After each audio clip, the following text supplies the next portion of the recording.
খুব সহজেই কাঁচা আমের আমসত্ত্ব রেসিপি নিয়ে চলে এলাম বাঙালিয়ানা জবার রান্নাঘরে। কাঁচা আমগুলিকে ঘরে রাখতে রাখতে একদমই নরম হয়ে গেছে, দুই একটা তো হলুদও হয়ে গেছে খোসাগুলি। আমগুলিকে ভালো করে ধুয়ে পিস পিস করে কেটে নিয়েছি। এদিকে গ্যাস ধরিয়ে কড়াই বসিয়ে তাতে আমগুলিকে দিয়ে জল আর সামান্য নুন দিয়ে সেদ্ধ করে নেব। সেদ্ধ করতে খুব বেশি টাইম লাগবে না, যেহেতু একেতেই নরম আম। ভালো করে একটু ফুটিয়ে নিয়ে নামিয়ে নেব। আমটা একটু ঠান্ডা হলে এই বড় ছাঁকনির সাহায্যে আমের কাতটাকে আমি বের করে নেব। খুব সুন্দরভাবে কিন্তু আমের কাতটা বেরিয়ে গেছে। বাকি এটা আমের যে ভেতরে শ্বাস ছিল সেটাকে ফেলে দেবো। আবারও গ্যাস ধরিয়ে গ্যাসে কড়াই বসিয়ে দিয়েছি, দিয়ে দিচ্ছি আমের কাত ও 500 মতো চিনিটাকে খুব ভালো করে আমের সাথে জাল করে নেব।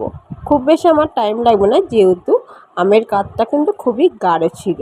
টেস্টটা আরও সুন্দর আসার জন্য দিয়ে দিচ্ছি একটু সামান্য লঙ্কার গুঁড়ো আর একটু গোলমরিচের গুঁড়ো দিয়ে একটু ফুটিয়ে নিয়ে নামিয়ে নেব।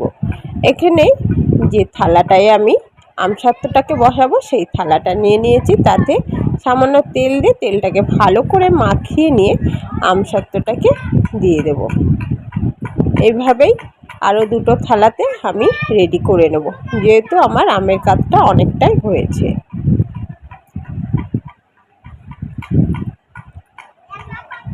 মোট আমার 3টে থালা আমসত্ত্ব হয়েছে। আমি প্রথম দিন একটু পাখার নিচে রেখে দিয়েছি, আর পরের দিন একটা রোদে শুকিয়ে নিয়েছি।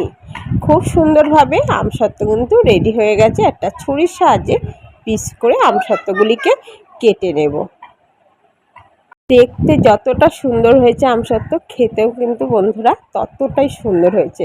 অসাধারণ টেস্ট হয়েছে। আর তার মধ্যে একটু সামান্য লঙ্কার গুঁড়ো আর গোলমরিচের গুঁড়ো যেহেতু দিয়েছি, টেস্টটা যেন আরও সুন্দর হয়ে গেছে। তোমরা চাইলে এখানে চিলি ফ্লেক্সও ব্যবহার করতে পারো। যেহেতু আমার ছোট 4 বছরের বাচ্চা এই আমসত্ত্বটা খাবে, সেই জন্য আমি এখানে চিলি ফ্লেক্স ব্যবহার করিনি। সামান্য একটু লঙ্কার গুঁড়ো আর সামান্য গোলমরিচের গুঁড়ো দিয়েছি। খুব বেশি ঝালও হয়নি আর খেতেও দুর্দান্ত হয়েছে। একবার হলে এই আমসত্ত্ব রেসিপিটা অবশ্যই বাড়িতে ট্রাই করে দেখো।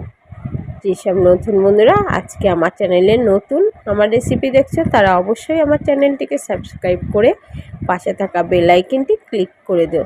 আমার ছাড়া নতুন নতুন ভিডিওগুলি সবার আগে তোমাদের কাছে নোটিফিকেশনের মাধ্যমে চলে যাবে। আর লাইক কমেন্ট শেয়ার করতে একদমই ভুলো না। ভালো থেকো, সুস্থ থেকো। আগামী দিনে আরও নতুন নতুন রেসিপি নিয়ে চলে আসবো।